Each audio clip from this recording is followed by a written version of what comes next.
if I were to demonstrate a working prototype, I am basically telling the government that I have created what is, in their mind, a dangerous device, which they have a warrant to go and confiscate and to charge me with some odd crime they would make up.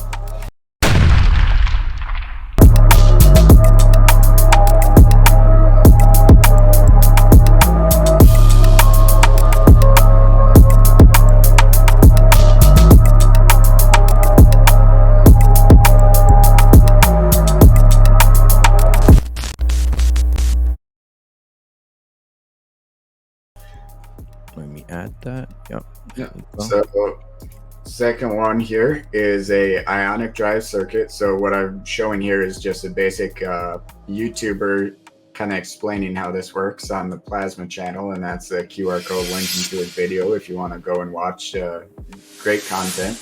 But basically what an ionic thruster is you've got a live and a ground, and you've got an air gap between them.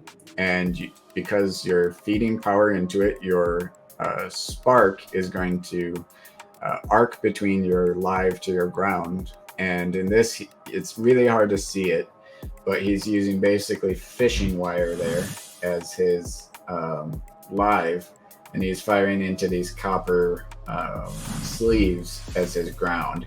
And this creates a positive ion distribution from the live to the ground, which then pushes the air and pushes thrust in the direction that the circuit is traveling.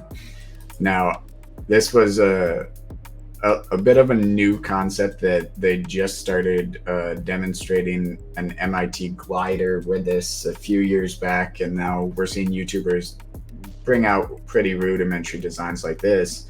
NASA does claim to have more advanced designs, but NASA is to be taken with a grain of salt. But I thought I could do better.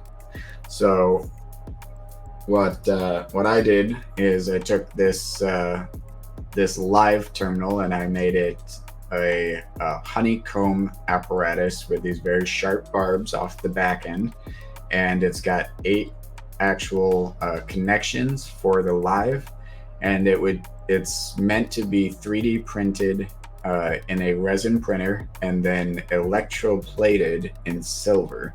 And silver is actually the most conductive element that we have on the Earth. So it's also abundantly available, and it's not too expensive just yet. So not gold, but silver? Yeah, so this one is not gold. This is silver. Silver is more conductive than copper, and copper is more conductive than gold. Aluminum is actually 4th on the list there, if you can see it, but aluminum is almost non-conductive, so that gives you an idea of what the rate of conduction drops out of the gold. Now, the ground is gold, and the reason that the ground is gold is because you don't want it to be able to receive the positive ions being thrown at it from the silver. So this one would be coated in gold and printed the same way, but this has a very smooth, sharp release off the back so that it can release the positive ions along the circuit.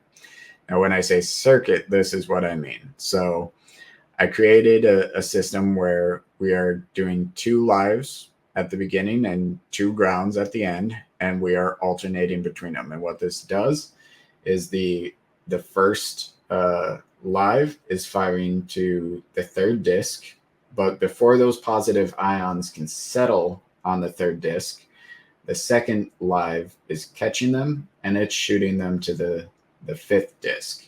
Of course, before they can settle, the 4th disc, which is alive, is catching them and it's shooting them to the 7th, and so on and so forth. So what I've done here is basically similar to the magnetic motor or the radial Riley radial. I've denied it any ability to rest, and I'm also multiplying fractally through this honeycomb pattern the amount of thrust out the back to the end. Now, that can be encased in basically a permanent magnet shield, and that permanent magnet shield can then be wrapped or bound in a copper coil, which creates a helical pressure on the positive ions within the ionic drive circuit. Now that's all being pushed towards a standard rocket nozzle. And this rocket nozzle, because it is, it's creating a high pressure ionization area at the exit or at the back. So that's essentially, excuse me. So essentially we have our energy device, which we're able to create a runaway reaction with our generator, because we have two different ends with alternators, and one of those alternators can supplement and increase the speed at which it fires until it's an exponential growth in the amount of energy output. And then we also have our thruster. So now our thruster is electric, and it's able to use those ions to create drive. So this is something that goes way beyond the speeds we've currently achieved with anything in space, publicly acknowledged, and way beyond really what we've been able to achieve with rocket technology. Before we go on, have you been able to materialize these ideas beyond just the concept?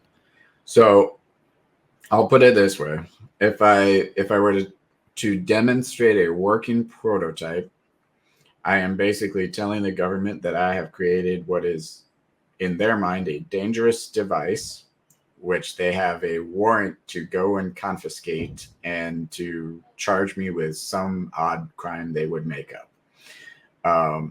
Now, if I patent it, I'm asking their permission, and they're going to shut it down, and they're going to bury it, and they'll throw me in prison if I try to talk about it. If instead it's only an idea and a concept, which I've released to the world and made it open source, and I've minted it on a medium that cannot be shut down, then it's a much harder idea to kill. And when we get to the point where there's 1,000 different people who have built these and demonstrating it on their YouTube channels and other things like, hey, this works, now it's just impossible for them to kill. I won't ask you if you actually built one, but I will ask you, do these work from what you know?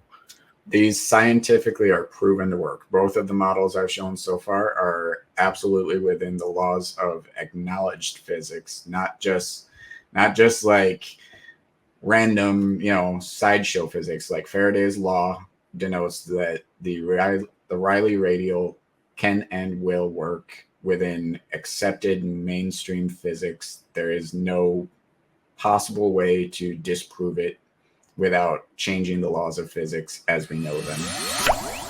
So what are some legal ways of going about actually building and demonstrating this? Like, is there a legal way to do this? Well, it's totally legal. It's just that you're putting I would be putting myself in danger to do it, but I'm hoping that a whole lot of people will think, I could use that to mine Bitcoin or mine Monero, or I could use that to power my off-grid house, or I could use that to run my car. And once enough people start realizing they can build this themselves using a 3D printer and a lathe at home, and some ceramic magnets and some copper wire ordered off of Amazon, then it becomes an entirely different thing. Before we go on, I just wanted to ask, because I don't want to forget. From what I understand, you have been on some sort of a tour in the last month or so where you're presenting these. Like, how did that go? How was that received? It was very well received at Cape Canaveral when I presented this, and that was through Mel Carmine's Quantum Summit 1776. But if you look up QFS, let me see. His channel is XRP QFS Team 1. So if you look up Mel Carmine, you can find my presentation there. Okay. So you would say it was well received? Yes. Okay, cool. That sounds good, man. All right, so let's go Let's go to the third one, man.